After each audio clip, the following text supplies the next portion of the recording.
This 8th chapter is called Attaining the Supreme.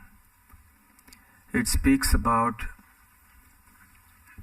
the process of death, a fascinating topic, and what happens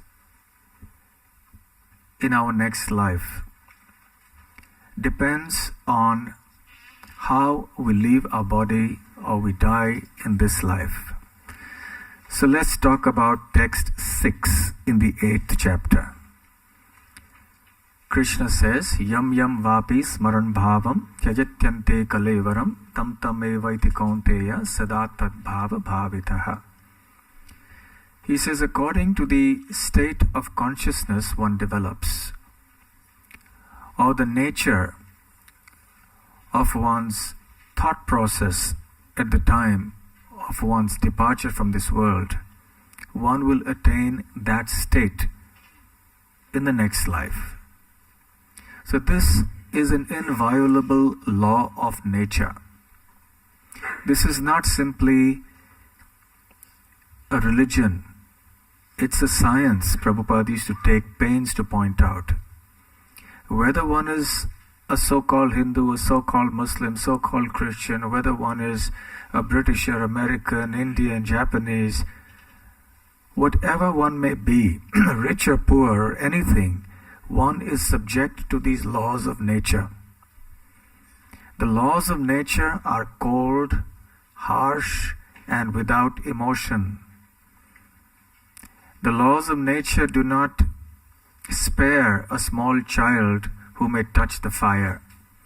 The fire doesn't think, oh, it's only a poor innocent child, so I should not burn this child's finger. The fire will burn. So the laws of nature will act inexorably, unavoidably for everyone. So the kind of images that float through our consciousness as we are on the verge of death, those are the images we will attain to in our next life. So thoughts determine form. The kind of thoughts we have, the state of our consciousness will determine where we are going to end up in the next life, what form we will take. Such a subtle law of nature. So how important it is for us to create a proper consciousness at death so that we may have a proper destination afterwards, so that we may have an appropriate life in the next birth. Srila Prabhupada explains that human life is all a matter of preparing for the next life. People generally prepare for the future. The student is preparing for a future after studies at university, wants a good job and so on. The businessman invests in clients, spends time with them, entertains them in the hope that he will get some contracts for his business. Everyone is hoping against hope for a better future. But unfortunately, because of lack of knowledge, that planning for a future is restricted to the end of this one life, which is but one amongst millions and millions of lives that we have had in this world. Now the time has come, we have a human form of life. We can actually drive our destiny. We can take control of the steering wheel of our life, so to speak, and be driven by the navigation, sat-nav of the Bhagavad Gita, as Shruti Dharma Prabhu was explaining earlier on. So that according to the lifestyle that we lead, so will our thoughts be determined, and depending on the thoughts that we have cultivated throughout our life, our habits, our activities, our thoughts, this will also determine our state of consciousness at death.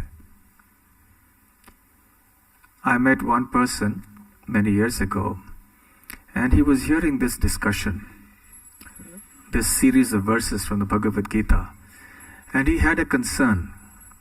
And he came up afterwards and said he was a new person, not much exposed to Krishna consciousness. And he said, well, I want to ask a question about my profession. I said, yes. He said, I'm a primatologist. So I said, what is that? I didn't know what a primatologist was. I don't know how many of you know what a primatologist is. Okay, fine, thank you. I'm happy. A primatologist is one who studies primates, apes, like a gorilla, chimpanzee, and so on. He was a zoologist who must have specialized in primatology. So he was concerned after hearing this verse. What's going to happen to me? Because I'm always thinking of gorillas and chimpanzees. I'm constantly meditating and I'm in gorilla consciousness. So what happens to me? So, well, I said, just make your Krishna consciousness so strong that finally Krishna will be the most dominant force in your consciousness. So it's not an easy task. Someone may be absorbed in gorillas and chimpanzees, and we have so many gorillas and chimpanzees in our daily life. So we have to struggle to live our life in such a way that we can always remember Krishna and never forget Krishna. So that at the time of death, we will remember Krishna and leave this world and go back to Krishna's kingdom. And that's the perfection of our life.